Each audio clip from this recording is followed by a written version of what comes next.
What if I told you that the single most important thing about buying your first stock has absolutely nothing to do with picking the right one? Millions of people jump into the market every year thinking they've cracked the code, only to discover that the game they thought they were playing is completely different from the one actually being played.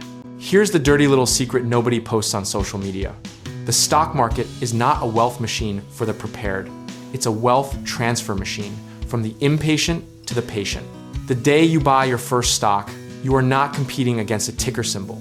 You are competing against hedge funds with supercomputers, algorithms that execute in microseconds, and veterans who have already made every mistake you're about to make. When you first open a brokerage account, there's this electric feeling like you've just been handed the keys to a Ferrari. But what they don't tell you is that you don't know how to drive yet, and the highway is full of people who do. The real catalyst behind most first-time investor disasters isn't bad luck, it's emotion dressed up as conviction. You saw a stock go up 30%, you felt left out, you bought it at the top, and then you watched it drop 40% while telling yourself it would bounce back any day now.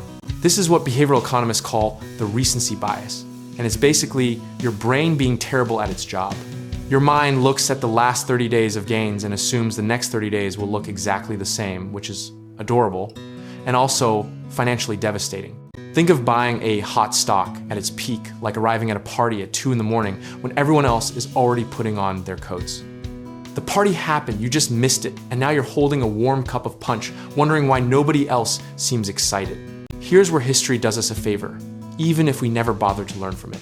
Every single decade since 1900 has had at least one moment where smart, rational people were absolutely convinced the market was never coming back, and every single time it did.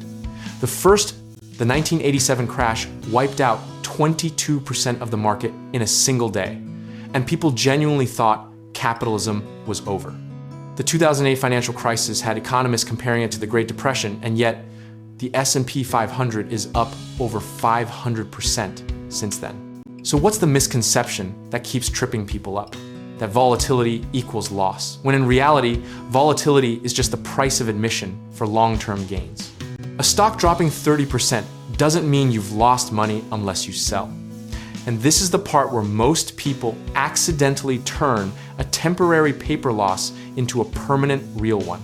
The market doesn't care about your feelings, it only cares about time. The practical lesson here, and this is what I genuinely wish someone had tattooed on my hand before I opened my first brokerage account, is that position sizing matters more than stock picking. You can be right about a company and still blow up your portfolio because you put 80% of your money into one bet that moved against you before it moved for you. Disciplined investors don't ask, how much can I make?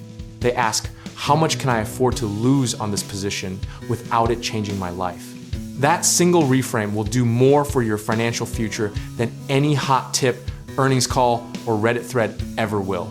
The irony of the stock market is that the boring strategy, consistent contributions, diversification, low fees, long time horizons beats the exciting strategy almost every single time. And yet we keep chasing excitement because our brains are wired for stories, not spreadsheets.